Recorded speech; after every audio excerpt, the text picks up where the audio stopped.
On this occasion, he present about discussion concerning the Indonesia currency war. As we know, the Asian financial crisis started in February 1997, when the Thai government had been under pressure from the floating of the Thai baht. Yet Thai Prime Minister Khalid Yorkchild declared to remain resolute in defense of the currency and to decide that they will never devalue the baht.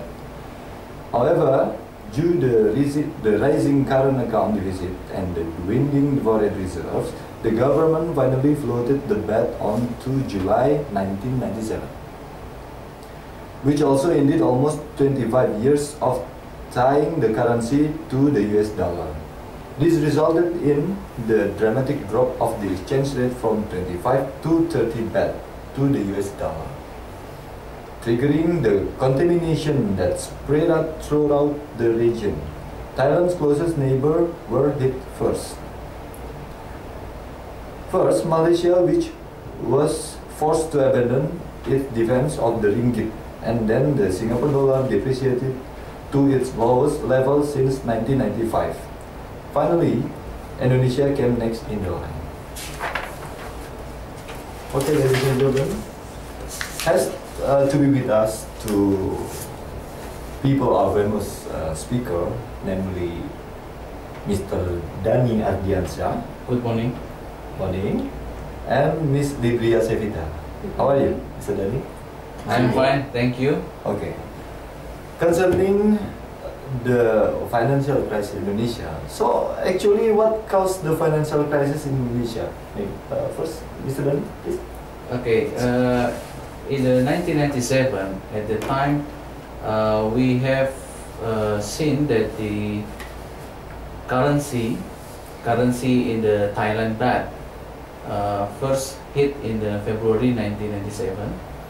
At the time, the baht was hit from the 25 baht per US dollar and decreased to 30 baht US dollar. At the time, we also know that the sources of hit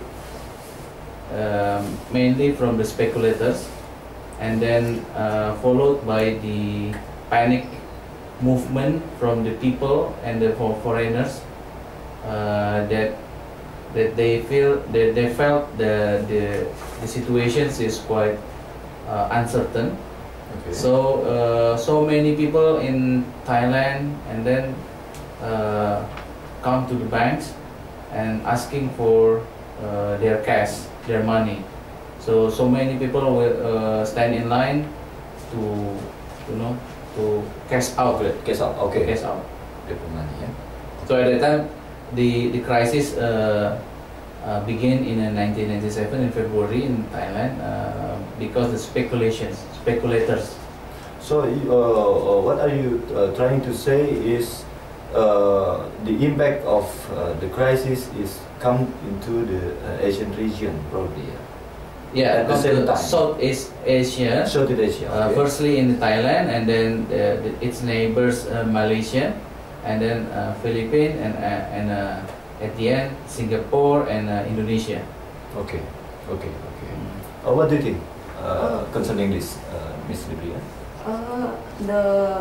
What happened in the 1997 was started by the depreciation of Thailand baht, and followed by the rupiah that depreciated until about 60%. 60%. Yes, and it's also affect the financial system of the country. Depreciation of the currency also impact on the banking system and the financial system of Indonesia at that time. Okay, quite interesting. So many issues concerning the action of sovereign during the era. Yeah? So I can we can conclude concerning the issue. Yeah. So extent to which the action of the sovereign during the era of New Order, okay, and the impact on the ongoing financial crisis. So what was the background of Suharto plan, the new era, Suharto plan to establish a currency board system?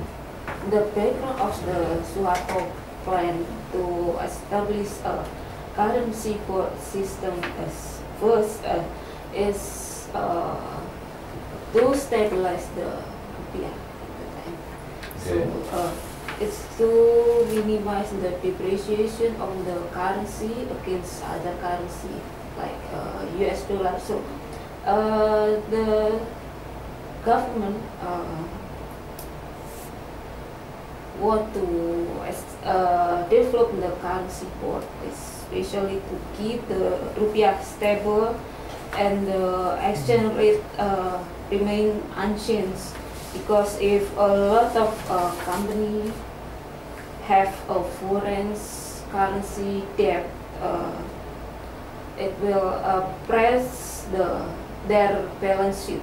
So it's will increase the number of the non-performing loan if the currency continue to depreciate.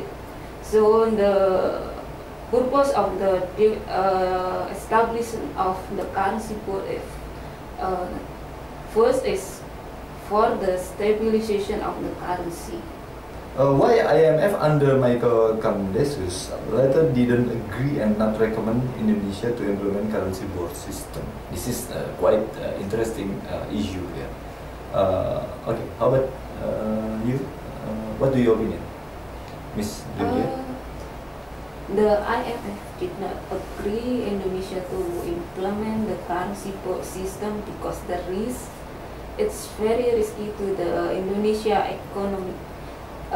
It will be a very unfortunate development as it will shrink even further the reserve base for the currency board and further undermine its very slim chance of success.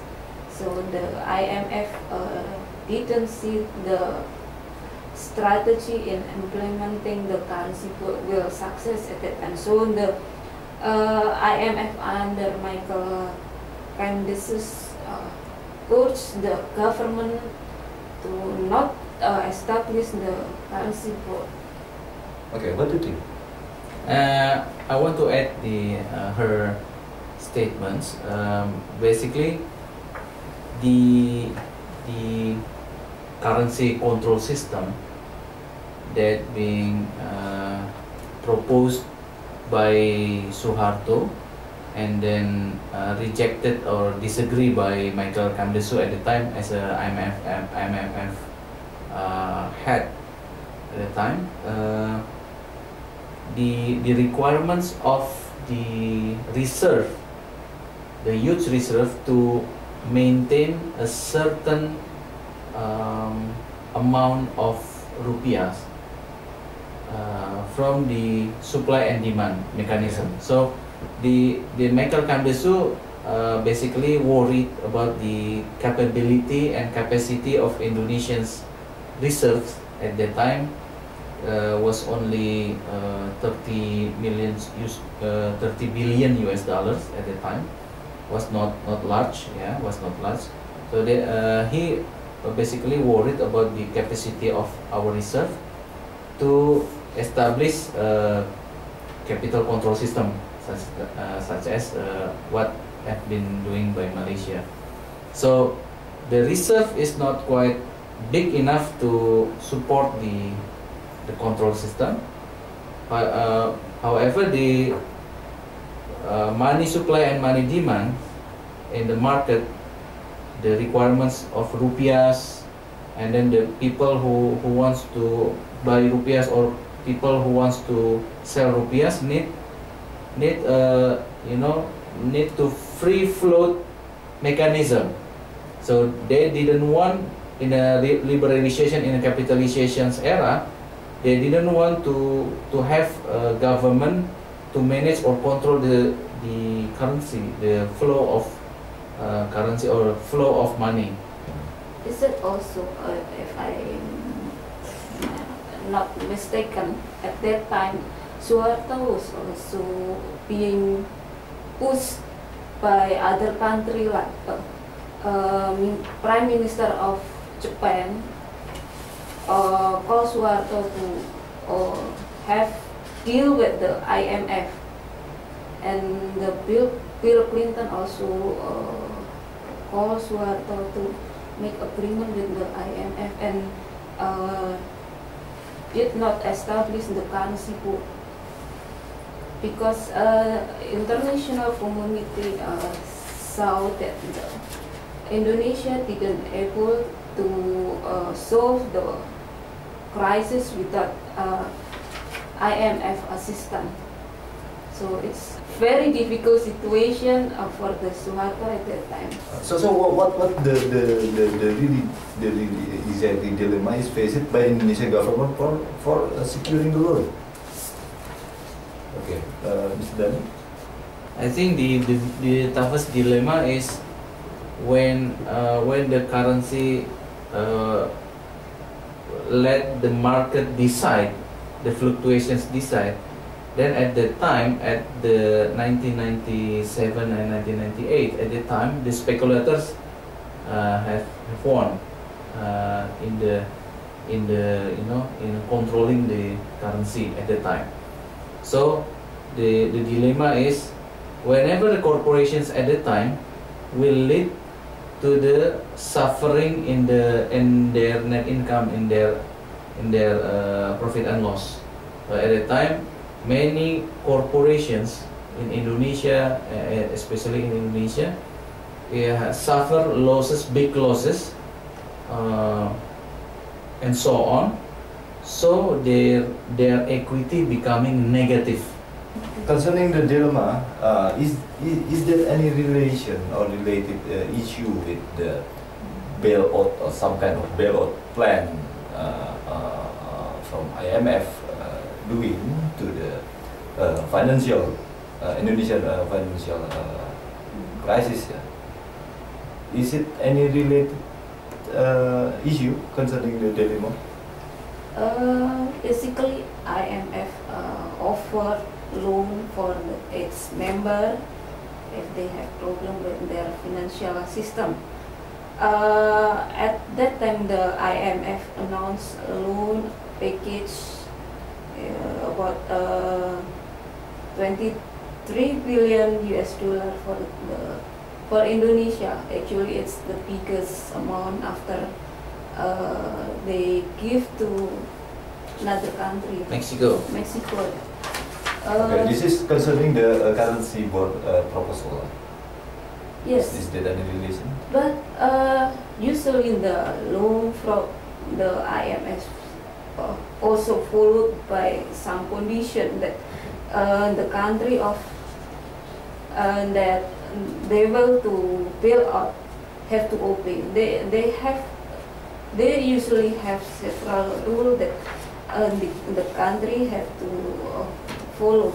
So first, they have to closing the non-viable institution. The first rule that for the country, if they want for IMF assistance, is they have to restructure their banking system. First, they have to merge the state bank, and the second is the implementation of the liberalization of the foreign trade and investment. And the third is by flexible exchange rates policy. The fourth that is fiscal tightening. So the loan from the IMF is not something free. Okay. Indonesia have to obey several rules from the IMF. So Indonesia has followed the requirement. Yes. That's what you mean? The IMF requirement. So can control Indonesia. Yeah. In this case, if Indonesia establish the currency board, IMF will withdraw their loan from Indonesia. So IMF didn't like Indonesia to establish the currency pool. What was Suharto's action to defend declining of rupiah at the time? I think there is so many steps that Suharto performed. First, he called his Minister of Finance, Mari Muhammad at the time, to keep rupiah stable. So Bank Indonesia also asked to intervene to the market, the foreign exchange. However, the interventions of Bank Indonesia to the market used 5% of its total foreign exchange reserve. So it's quite costly at the time. 5% only for 2 days. 5%. 5%. It is quite significant. 1 billion rupiah. Is only to defend our rupiah not weaken anymore. So at the time, that's the actions. So the second actions is Suharto created a crisis management team. Consisting of several expert or senior economic expert, like Wijoyo Nitisastro, and then some ex Ministry of Finance in the last. So Suharto and then asked the team to evaluate and to give recommendations at the time, and Suharto later announced an economic reforms to restore confidence, through reducing government expenditures. So government expenditures, if you say the economic growth is equals to government expenditures plus consumptions plus in foreign direct investment plus export minus import. So in this step, the team suggested to Suharto and to place economic reform at the time, to minimize the government expenditures, and then to maintain the current account difficulties. So they how to minimize government expenditures? First, large scale of projects cut it down and postpone. Tariff were reduced. Tariff on the intermediate goods were reduced to stimulate exports, and then domestic banking sectors reformed by merging and liquidating troubled banks. So at that time, and then Suharto after that, with the conditions of rupiahs continue to depreciated from 2,400 declining to the 3,845. Suharto appealed to IMF.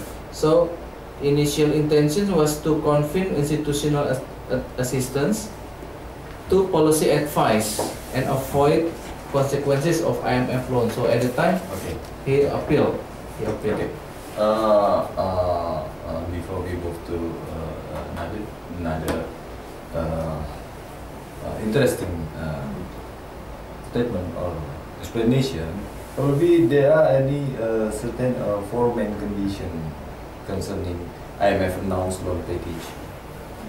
Okay, a biggest rescue package with certain four main conditions. Could you please to explain us concerning this, Ms. Libri? The four conditions that have to be followed by Indonesia if Indonesia want to get the loans package. First is by restructuring the financial sector, closing the non-viable institution and the merging state bank like Mandiri, and then before it like Mandiri now. Oh, okay. Yeah. So we compare with now is with Bank Mandiri, kind of merge. It's the the example of the first point that IMF rule. The second is to reform a structural reform to be implemented to enhance economic efficiency and transparency. It's also include the liberalization of the foreign trade and investment, and dismantling of the domestic monopolies, and expanding the privatization program.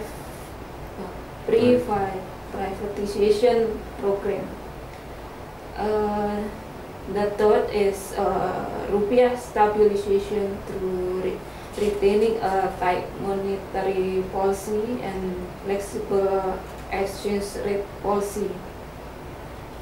The fourth is fiscal tightening by undertaken to yield a public sector surplus 1 to 2% of GDP to facilitate external adjustment and provide resources to pay for the financial restructuring. That's the fourth main condition that IMF required. Okay. Okay. Mr. Dani, what next happened? What next happened after the I think the announcement from IMF concerning with certain foreign conditions? At the time, the Suharto has been pushed to sign a letter of intent (LOI) to follow those 4 main conditions from the IMF. So this kind of conditions is quite tough at the time, and there is no assistance in the international finance other than IMF. There is no financial mechanism to help Indonesia at the time. The only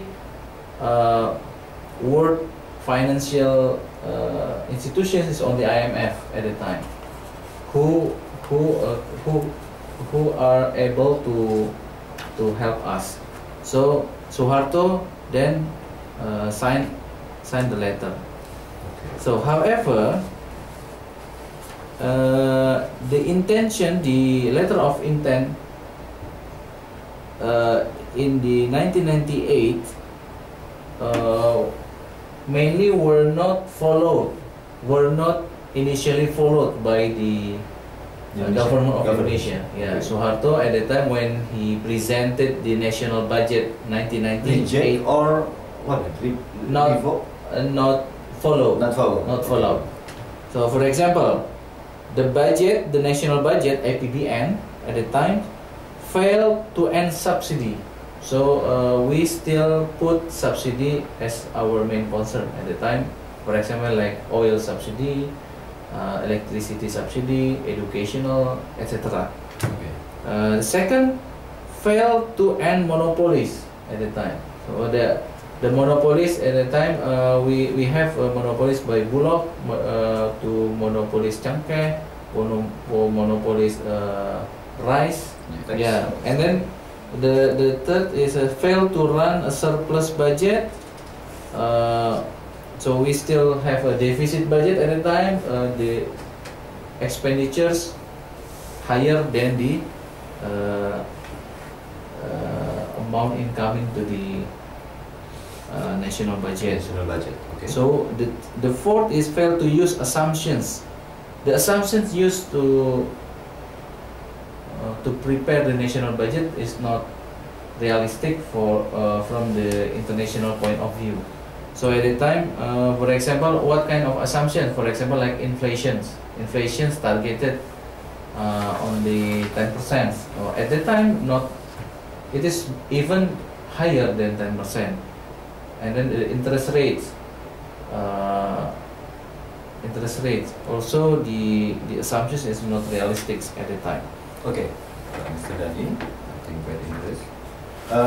Ms. Libria, it is any information that Bill Clinton personally asked to the Indonesian government. Would you please to tell us what kind of the precisely condition concerning that? Yes, actually the international community was not sure that Suharto will do what they had agreed with the IMF. So the Bill Clinton personally asked and telephoned the Suharto to urge Suharto to pledge by pledge he made to the IMF. So seems like the Bill Clinton pushed Suharto to obey what he agreed with IMF. So the risk of social unrest was not being taken by Washington. Okay. So many person push Indonesia, push Suharto to fulfill their proposal. We confused concerning the proposal. Who gonna be propose the currency actually, the crisis to settle the crisis, because actually, okay, we can say Stanley Fischer, Deputy Managing Director of IMF, coming to Jakarta to speak Suharto, okay, and etc. So actually, Mr. Dhani has say to us, to explain to us concerning the letter of intent, outlining the mission, 50 point, and blah blah blah. That is so actually not followed by us. Okay, so how we can out from the crisis? Are we gonna deep in the crisis actually? What do you think, Mr. Dhani? Yeah, I think the situations is quite scary at the time. Quite scary because the impact of the signing, the President Suharto signing on the letter of intent with IMF. One of them is to cut down the subsidy. Yeah. So it impacted to the rising of kerosene and the rising of the prices for the oil, for the gasoline, and impacted to the rising of some food indicators that many Indonesians need for their daily life. So there is a risk of riots.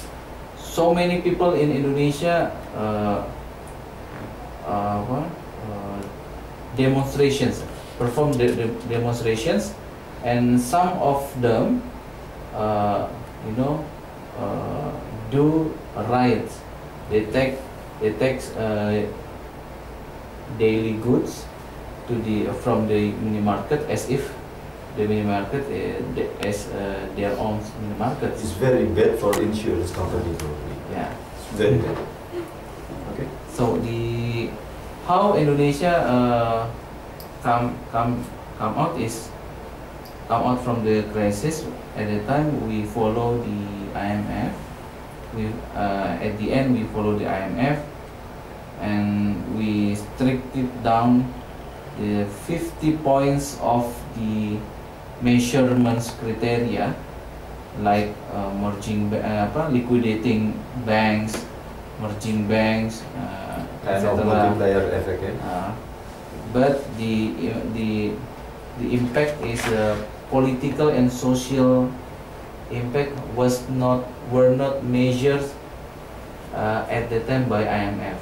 So the era of Suharto is ended at the time and replacing by the vice president. Students. Oh no, not students. Not students. Okay, because actually Suharto down because of demonstration from students. Yeah.